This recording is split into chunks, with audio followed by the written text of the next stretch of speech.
Bem, finalizando, sobre a perda da posse. Inicialmente, vale a mesma observação que eu fiz em relação à aquisição da posse. O Código Civil atual, ao contrário do anterior, que enumerava em um de seus dispositivos as causas de perda da posse, optou por tratar a questão de uma maneira mais ampla, sem especificação, sem enumeração de modos ou causas de perda da posse. O legislador foi preciso no artigo 1223 ao dizer: perde-se a posse quando cessa, embora contra a vontade do possuidor, o poder sobre o bem ao qual se refere o artigo 1196. Em outras palavras, perde a posse aquele que, por vontade própria ou contra a sua vontade própria, deixa de se comportar como dono em relação a determinada coisa. Sempre que alguém, por vontade própria ou não, deixar de exercer sobre a coisa as prerrogativas inerentes à propriedade, ou seja, por perder a capacidade de não ter mais a capacidade de se comportar como dono em relação ao bem, entende-se perdida a posse. Então, o abandono, por exemplo, é uma causa de perda da posse. Só que é uma causa de perda da posse voluntária, né? Porque o sujeito decide que aquela coisa não serve mais para ele e a abandona em algum lugar, numa lixeira, num ferro velho. Ele se desfaz voluntariamente da posse que exercia sobre a coisa. A perda da posse, no entanto, também pode ser involuntária, que é o sujeito que é vítima, por exemplo, de uma invasão da casa dele. Ele não cedeu a posse que ele exercia anteriormente ao novo possuidor. Ele não cedeu a qualquer espécie de contrato, qualquer ajuste, qualquer acordo de vontades. Não, ele foi injustamente privado de ter acesso à coisa.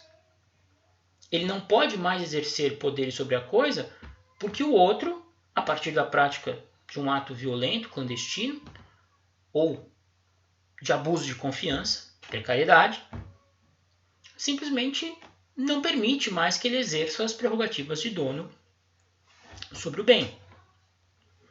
Sempre que alguém não puder, por vontade própria ou alheia, exercer as prerrogativas de dono sobre a coisa, considera-se que não há mais posse, que houve perda da posse. Se o código adotou a teoria de Ehring, que diz que posse é conduta de dono, toda vez que eu não posso me comportar mais como dono sobre determinada coisa, por escolha própria ou por imposição alheia, eu perco a posse. Simples. O legislador não precisa ficar citando: perde-se a posse pelo abandono, pela venda, pela desapropriação. Não. Ele resume.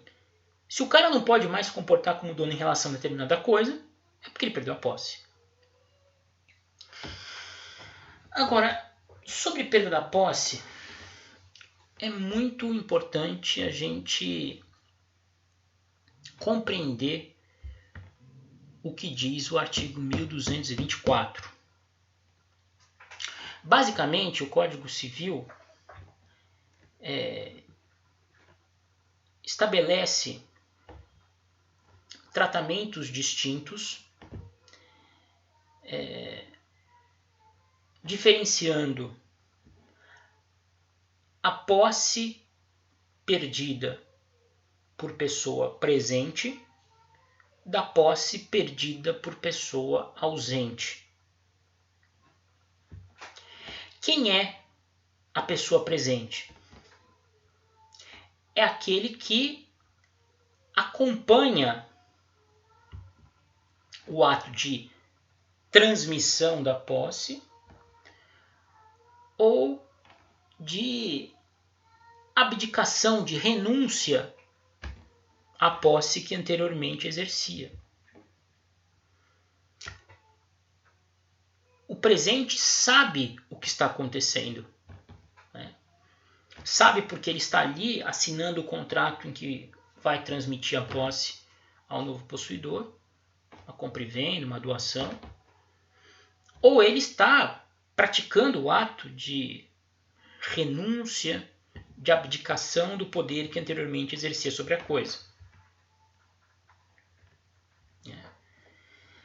O possuidor presente, que acompanha e que às vezes até concorda com o fato de deixar de exercer poder de dono em relação ao bem, a posse transmitida ou adquirida pelo novo possuidor produz efeitos imediatos em relação a ele. Diferentemente a situação daquele que perde a posse estando ausente. Vamos ao artigo 1224. Só se considera perdida a posse para quem não presenciou o esbulho quando, tendo notícia dele, se abstém de retomar a coisa ou, tentando recuperá-la, é violentamente repelido. Vou exemplificar aqui com duas situações. Imagine que eu estou na minha casa de praia, assistindo TV, de repente escuto um barulho no jardim.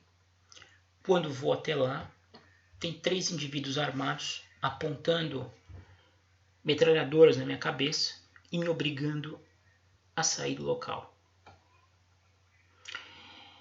Esses 3 indivíduos estão arrancando a posse que eu exercia sobre a coisa através da prática de um ato criminoso, ilícito, injusto de violência.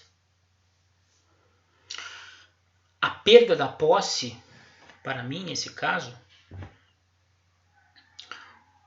é imediata. Eu presencio a aquisição da coisa pelos novos possuidores.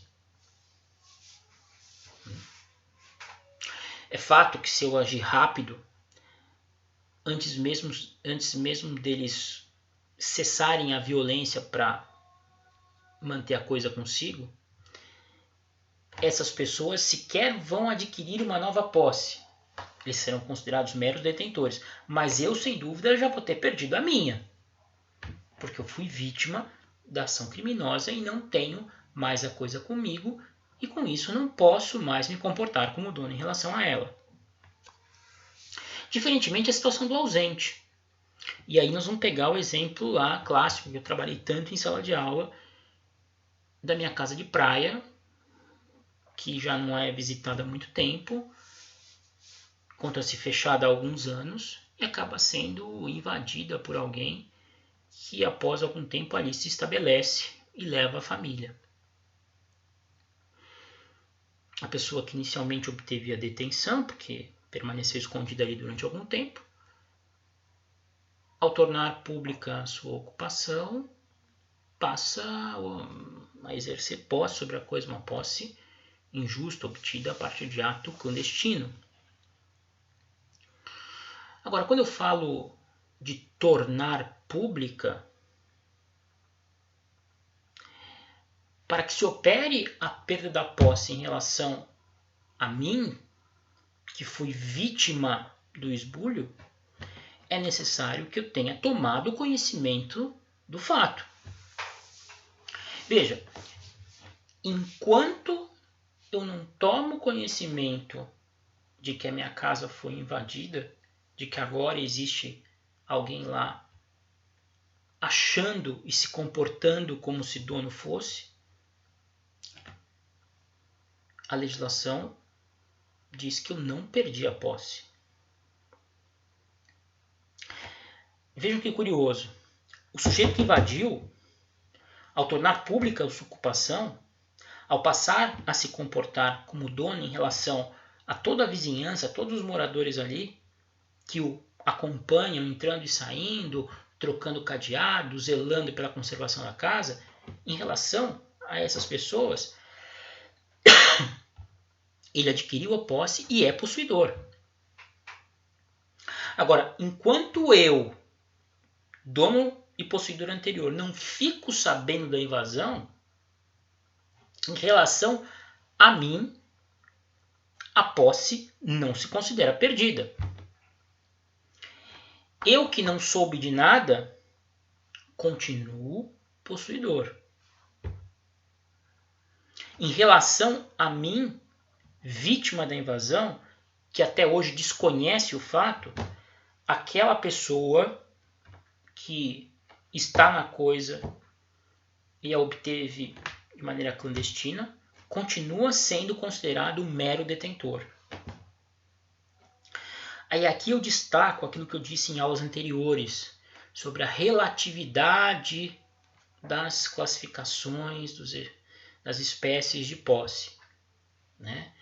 Enquanto a vítima não tem conhecimento do esbulho, da perda da posse, ou tendo ela conhecimento, indo atrás da coisa, ela sendo violentamente repelida, aí sim eu posso dizer que houve perda da posse. Reformulando, que eu acho que eu falei de uma maneira equivocada. Para o ausente, para quem não presencia o esbulho, a posse somente se considera perdida quando ele toma conhecimento do fato e, na hipótese de tentar reaver a coisa, acaba sendo violentamente repelido. Enquanto ele não toma conhecimento do fato, não se considera perdida a posse para a vítima. Aquele que obteve o imóvel de modo clandestino pode até ser considerado possuidor em relação ao restante da coletividade, porque em relação a eles ele se comporta como dono. Mas enquanto ele permanecer clandestino em relação a mim, a vítima, enquanto eu ficar não souber do que está acontecendo, porque não estava presente, ele vai ser considerado mero detentor. A minha posse estará preservada. Eu só perderia a posse ao tomar conhecimento e deixar de fazer qualquer coisa para retomar o bem, ou tentando retomar de imediato, acabe sendo violentamente repelido. Tá certo? Terminamos por aqui. Qualquer dúvida eu peço para que vocês enviem, que eu vou ter o maior prazer de responder. Um abraço a todos. Cuidem-se.